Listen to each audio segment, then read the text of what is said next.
नमस्कार, मैं हूं अंकुर और आप देख रहे हैं सत्यहिंदी.com। आइए एक नजर डालते हैं अब तक की सुर्खियों पर। त्योहारों के मौसम में अर्थव्यवस्था रफ्तार पकड़ने लगी है। अक्टूबर के महीने में जीएसटी कलेक्शन 1,05,000 करोड़ से अधिक रहा है, जो साल भर पहले इसी अवधि में 95,379 करोड़ रुपए था। सालाना आधार पर इसमें 10% की वृद्धि हुई है और फरवरी 2020 से अब तक का सर्वाधिक कलेक्शन है। मार्च महीने में लगाए गए देशव्यापी लॉकडाउन के कारण वित्त वर्ष 2020-21 के पहले 2 महीनों में जीएसटी संग्रह में भारी गिरावट दर्ज की गई थी। जून में लॉकडाउन में ढील दिए जाने के बाद से हालात सुधरने लगे थे।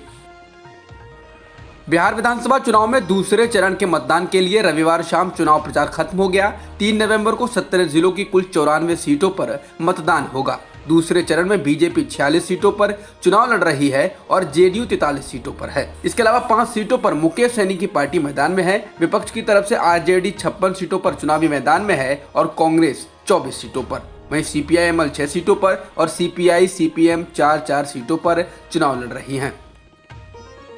दूसरे चरण के मतदान से पहले बिहार में जबरदस्त चुनावी घमासान मच गया है। एनडीए के प्रचार की कमान संभालते हुए प्रधानमंत्री मोदी ने सीधे महागठबंधन पर निशाना साधा। उन्होंने बिहार में डबल युवराज का जुमला उछालते हुए आरजेडी के तेजस्वी यादव और कांग्रेस के राहुल गांधी को कटघरे में खड़ा करने की कोशिश की। प्रधानमंत्री के डबल युवराज तंज पर लालू यादव ने जवाब दिया है। लालू यादव ने कहा है, ये डबल इंजन की नहीं, ट्रबल इंजन की सरकार है।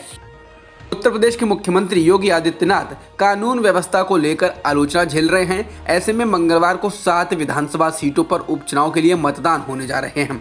राज्यसभा चुनाव को लेकर जहां मायावती की बहुजन समाज पार्टी और अखिलेश यादव की समाजवादी पार्टी में दुश्मनी बढ़ गई है, तो कांग्रेस भी प्रियंका गांधी के नेतृत्व में विपक्ष की जगह लेने के लिए बेताब दिख रही है। अब देखना होगा इन सीटों पर योगी सरकार के प्रति नाराजगी दिखती है या नहीं। बता दें, 2017 के विधानसभा चुनाव में इन 7 सीटों में से 6 पर बीजेपी को जीत मिली थी। भारत सरकार ने पाकिस्तान के प्रधानमंत्री इमरान खान के गिलगित बाल्टिस्तान को प्रांत का अस्थायी दर्जा देने के फैसले का कड़ा विरोध किया है। भारतीय विदेश मंत्रालय के प्रवक्ता अनुराग श्रीवास्तव ने कहा है कि भारतीय क्षेत्र के हिस्से में गैर कानूनी और जबरन बदलाव लाने की पाकिस्तान सरकार की कोशिश को भारत सरकार अस्वीकार करती है। उन्होंने कहा, मैं इस बात को दोहराता हूं कि तथाकथित गिलगित बाल्टिस्तान इलाका कानूनी तौर पर और 1947 के विलय के समझौते के मुताबिक भारत के केंद्र शासित प्रदेश जम्मू और कश्मीर का अभिन्न हिस्सा है।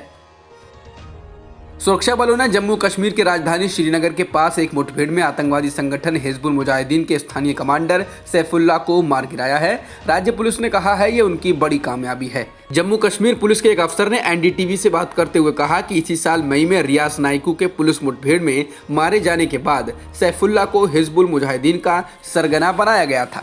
बता दें कि हिजबुल मुजाहिदीन पाकिस्तान स्थित आतंकवादी गुट है जो भारत में आतंकवादी हमले करता रहता है।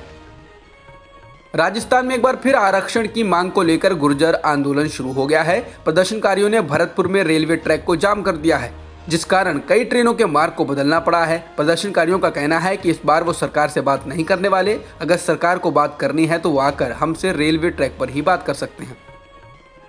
दक्षिण दिल्ली के मालवीय नगर में लोकप्रिय ढाबा बाबा का ढाबा के मालिक कांता प्रसाद ने यूट्यूबर गौरव वासन के डोनेशन के पैसों की हेराफेरी की शिकायत दर्ज कराई है। पुलिस ने रविवार को जानकारी दी। हाल ही में बाबा का ढाबा का एक वीडियो सोशल मीडिया प्लेटफॉर्मों पर साझा किए जाने के बाद वो फेमस हो गए थे। अब इस यूट्यूबर पर आरोप लगा है कि इसने बिना कांता प्रसाद की जानकारी के अपने संबंधियों के बैंक अकाउंट डालकर लोगों से बाबा के ढाबा के नाम पर डोनेशन जुटा लिया है, जिसके बारे में खुद बाबा के ढाबा के मालिक कांता प्रसाद को जानकारी नहीं है। नागोर्नो काराबाख के विवादित इलाकों को लेकर आर्मीनिया के साथ युद्ध में उलझे अजरबैजान के लिए तुर्की ने एक बार फिर अपना मजबूत समर्थन जताया है। रविवार को तुर्की के विदेश मंत्री मेवलुत चोवुशुगलू अजरबैजान की राजधानी बाकू पहुंचे और उन्होंने अजरबैजान के राष्ट्रपति इल्हाम अलीयेव से मुलाकात कर सहयोग देने की बात कही। इससे पहले आर्मीनिया के प्रधानमंत्री निकोल पाशिन्यान ने रूसी राष्ट्रपति व्लादिमीर पुतिन को पत्र लिखकर नागोर्नो काराबाख की लड़ाई में मदद मांगी थी।